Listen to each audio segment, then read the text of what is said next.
I'm Russell Beard in Lima, Peru, where a farming community are fighting water shortage by tapping an unusual source. I'm Yasmin Qureshi in New York, USA, where river cleanup is getting results and the whole community is getting on board. And I'm Amanda Burrell in the north of England, helping to rebuild Britain's bogs.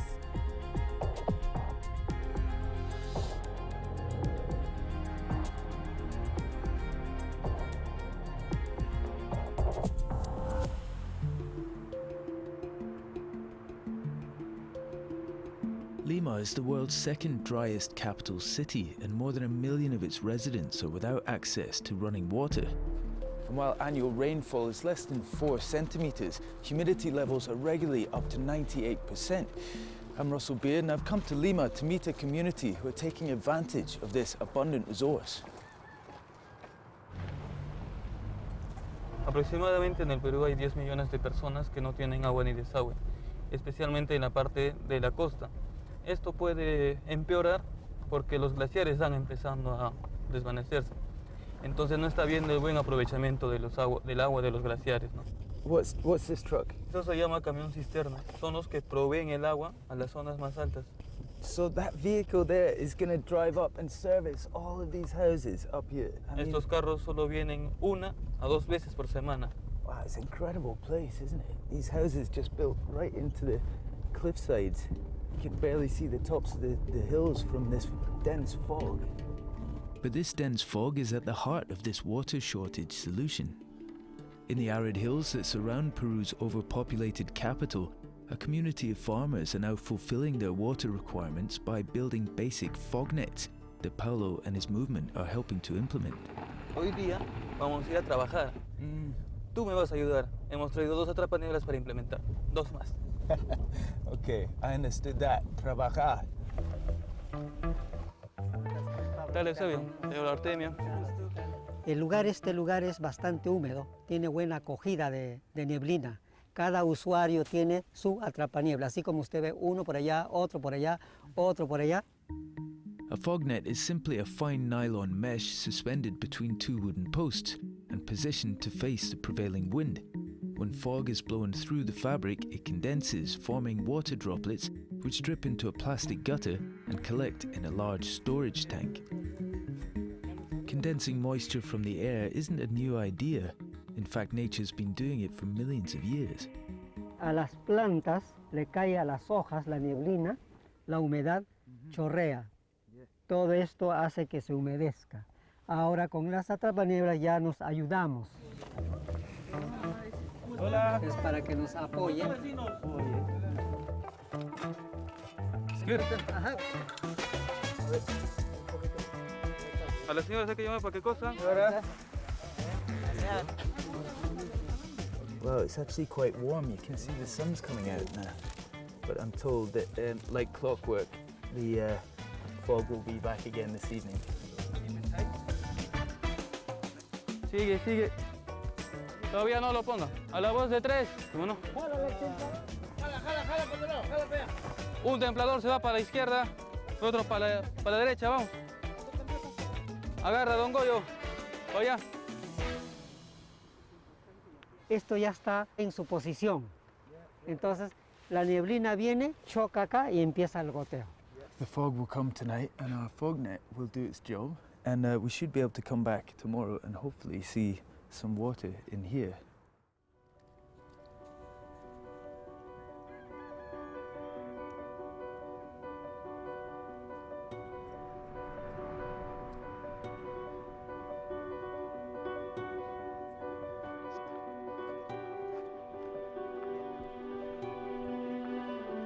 So it's still pretty early. You can see this dense fog is still around, and this is Artemio and Maura's house. So we're going to go and wake them up and see how our fog net's doing. ¿Qué tal? Buenos días. How are you? How is the Sí, vamos a ver.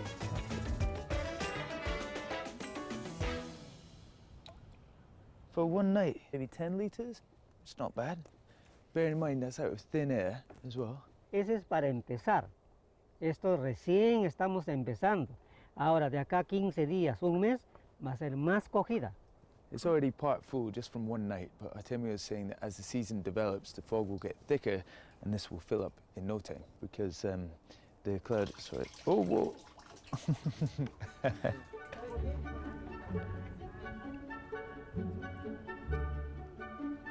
The flowers, these are little nasturtium flowers, these are great. Se come, sí. Esto alumna da fruto, es bastante agradable. Oh, that's great. La sábila sí, sembramos y lo vendemos a las empresas. Eso sí, es un negocio. As well as greening these hillsides, these fog nets are actually kickstarting a little green economy here. Ya está terminado, sembrado con compost. Ahora vamos a regar todas las plantitas, sí. Yes, yes. Do you hear that? Even the sound is refreshing in this dry environment. It sounds fantastical, you know, it sounds like a story to say it. We have these nets that collect the water from the sky and then we use it to plant in our fields. What did you think when you first heard of this? Quedamos en duda, ¿no? Hoy en día sí, nosotros estamos segurísimos que sí atrapa el cielo, sí da agua. Todas esas casitas que ven abajo, todos tienen dueño, pero no pueden sembrar. ¿Por qué? Porque no hay acceso cómo llegar el agua. Entonces la única posibilidad es ellos también puedan tener sus atrapanieblas. Así como estamos acá, se sembrarían todos ellos, se vería pues verde. Nuestra mira a futuros es no convertir como el pueblo joven. Nuestro sueño es tener más atrapanieblas, poner verde todas estas lomas. You're really starting a new ecology on these hillsides. Cada día queremos aprender y más, más. Y lo que sabemos le enseñamos a los demás para que ellos también sigan ese camino que nosotros estamos haciendo. Como dice, agua es vida. Agua es vida, I understood that.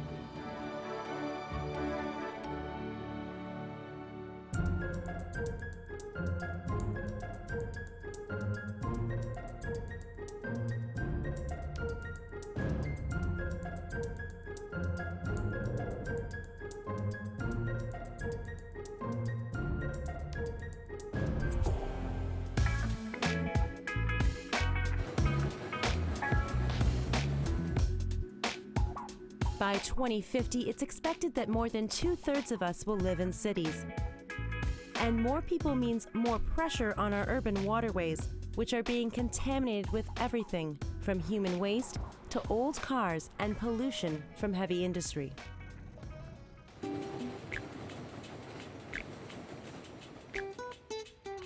We're here in Concrete Plant Park in the South Bronx to meet Majora Carter, who's been pivotal in making a green change in this community.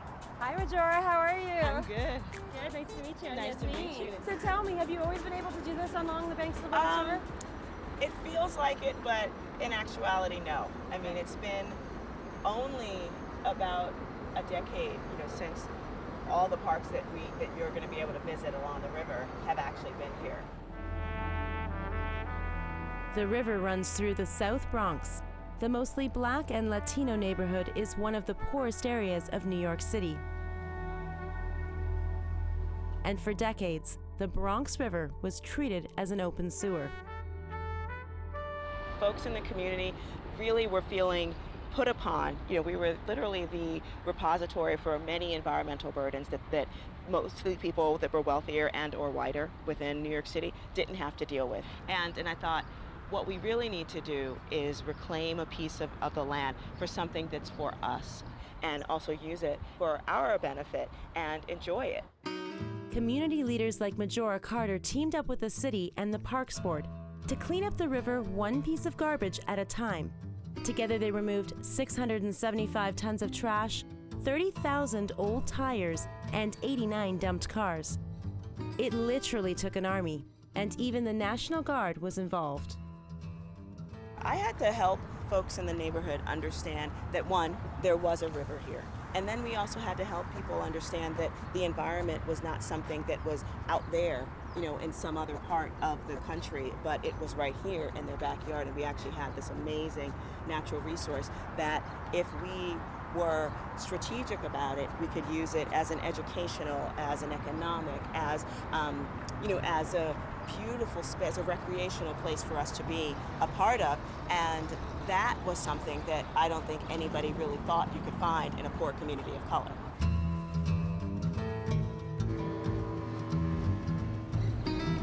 Welcome aboard. Where to, ma'am? You're the guide, so you gotta tell us. Adam Green is an environmental educator. He's been working to help restore the Bronx River for the past 10 years. Literally on the surface is all this garbage right here behind us. And this is a fascinating remnant of the river in another time from another perspective. Well, wow, it's a TV in there. That's amazing. Oh, really? An old cathode ray TV. This is not the really bad stuff. The real problem with the Bronx River and with all the rivers around New York City is the result of a combined sewage system where every time it rains more than 1/4 of an inch, raw sewage is released into the river. You're sort of seeing the worst of it and smelling the worst of it now, and I don't even know what this stuff is. It looked like plastic, but then it kind of degrades as soon as I touch it. Yuck. And so literally there is untreated sewage that comes from that sewer pipe there into the river. Every time there's a heavy rain, raw sewage comes out of that pipe. It's a century-old sewer system that was designed when people weren't thinking about the rivers as a place to maintain and use recreationally or environmentally. They were just not our problem. So good, stick it there, just like the oceans. The untreated sewage flowing into the Bronx River from the old stormwater system makes the water toxic for most wildlife. Welcome, this is Rockin the Boat. Adam runs an organization called Rockin the Boat that recruits teenagers from the neighborhood to clean up the river. Here she is. But the job begins on land.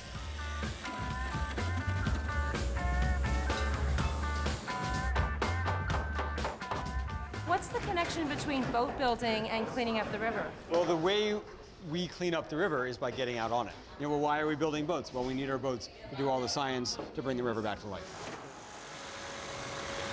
What part of the boat is this?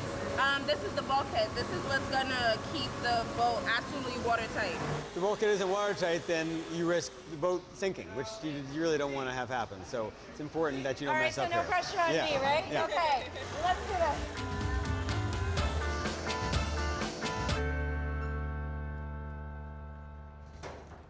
These young apprentices aged 16 to 18 are being paid to do river restoration work. The students' water quality readings tell them that the river is currently being overrun by algae. It's caused by a combination of hot temperatures and excess phosphates and nitrates in the water. So when you discover a problem, what can you do about it? Oysters and seaweed and mussels are really good at filtering a lot of this excess nutrients out of the water. So we actually have an oyster garden upriver that we're going to check for the first time today. 1, 2, come on. 3. The oysters used to be size of dinner plates, but now they're just like really small, and then we're trying to get them back to the way they were. They used to filter 200 gallons a day each one. Now they filter 50 gallons a day. 200 gallons? Yeah. It's unbelievable.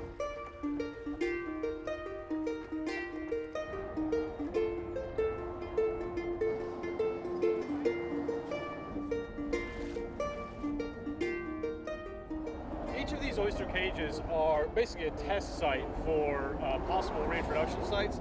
They're also serving a minor ecosystem function of biofiltration and taking nutrients out of the water. You said biofiltration. What is that and why is that important? So biofiltration is essentially the process by which living organisms take nitrogen and phosphorus out of the water supply. In industrial areas or areas with heavy pesticide use, there tend to be a lot of excess nitrogen and phosphorus in the water. Once upon a time, there were about 100 plus years ago, this was the #1 market for oysters in the entire world. Since industrialization in the area, most of these oysters have died off. It's not a good habitat for oysters these days anymore. It's a rough life out there for an oyster. So. 35 of the 50 oysters the students measured have survived and are growing, and it turns out that the filter feeders can still thrive in these waters. The final step? Understanding what organisms still maintain their habitat in the Bronx River. Okay, there we go, and that's good. We're gonna come closer together, okay? And then we're gonna sweep the net up as fast as we can. There we go. Alrighty. There's lots of things living in this water. When you see the number of birds that are around the river, that's a good bioindicator that there are things living that are feeding those birds. So there is actually life in this river. Yes. Even though you can't see all of it, there is still some life, and there's something to fight for. And for you, why is that so important? Well, it's so important for me because this is home for me. You know, I plan on going on many places in the world, but I always want to come back home and do for my community back here.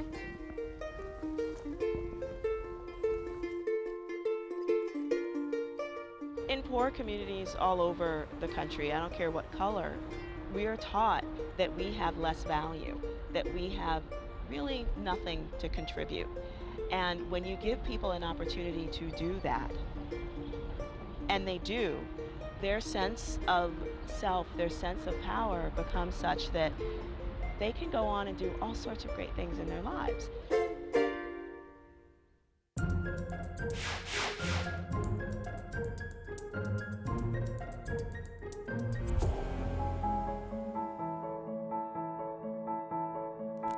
Our love of convenience food is burying our towns and cities in old packaging.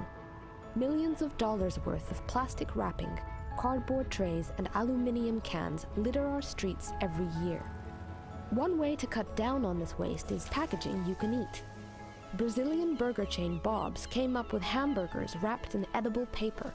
No need to unwrap, just bite.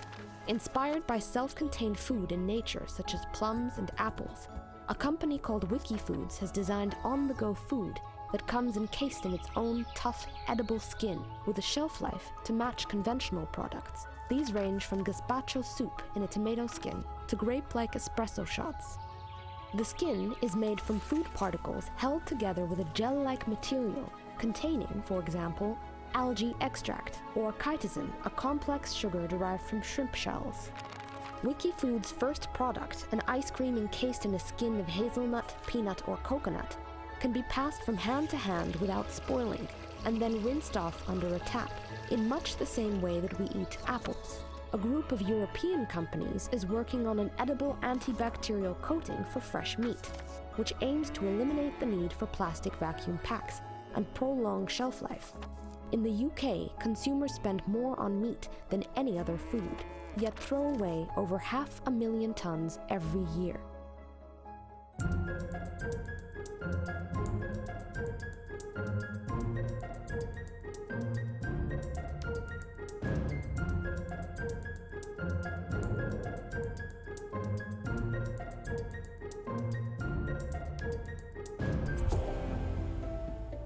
It's estimated that the world's peat bogs store up to 455 gigatons of carbon.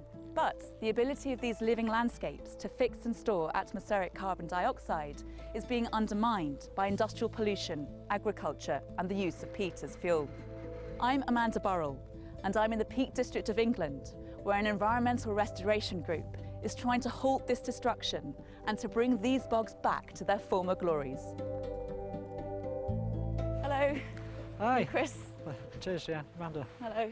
Pleased to meet you. You too. Yeah. What a beautiful part of the world it is here. It's fantastic, yeah, it is fantastic. This is a piece of moorland, this is Bleaklow Moor that we're on here. It's one of the iconic moorlands of the Peak District. And what we're standing on, what we should be standing on, is peat.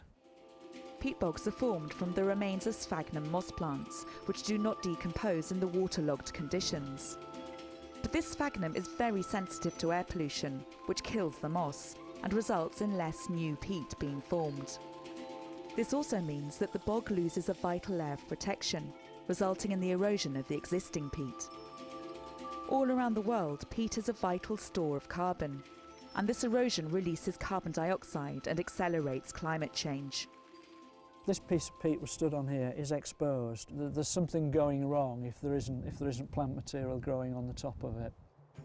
For a period of about 200 years, the towns, especially upwind, which is Manchester, were all fired by coal. And a lot of that coal smoke has ended up being deposited here. And the result of that is that it's really acidified the peat. And because it's so acidic as that bare peat, nothing will germinate in it.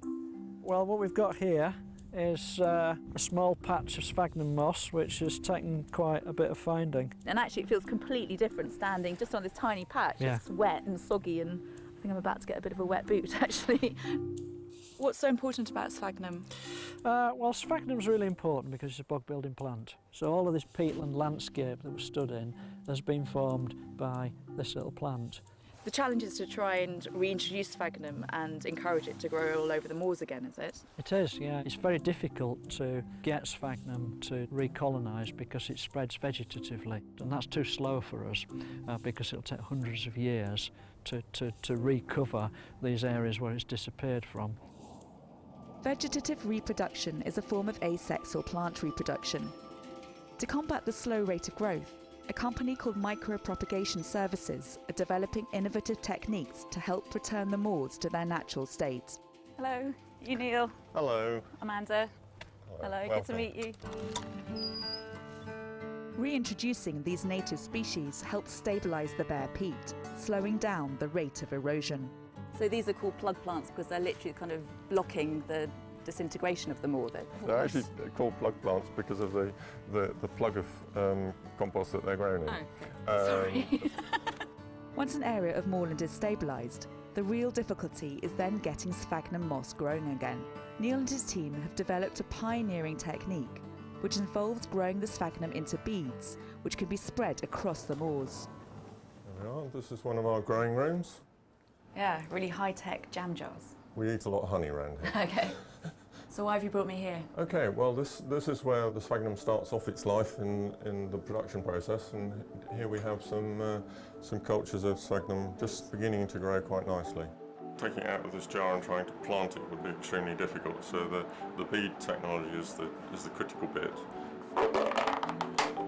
Each one of those beads has a number of tiny little moss plants in it, ready to grow as soon as they're put out on the moor. And the bead gives them protection from the environment while they're adapting. Right. The Moors for the Future team hope that the sphagnum beads could be the key ingredient for restoring this critical ecosystem. That way. Yeah. That way. How do you get us out of here? I don't know if I want to take them out of there and maybe you put them in. You don't trust me, do you? No. I only broke one plastic box so far. Thank you. This helicopter's taking up plug plants and sphagnum beads to a site on the moor a few kilometres away.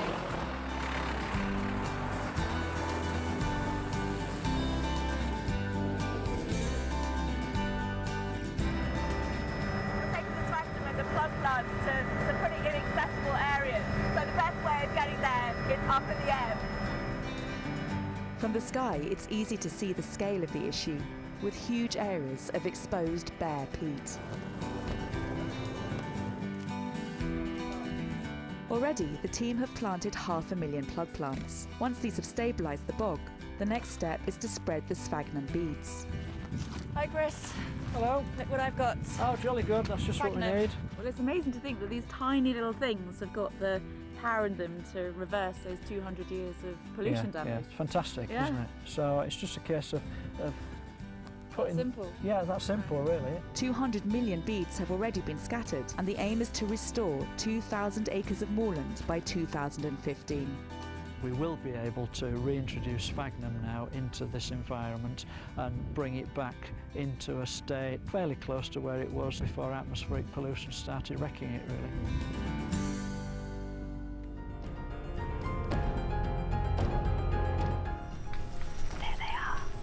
As soon as she sniffed the forest, she started waking up. Smelling home. Yeah, they know the smell of the forest. They know where they want to be.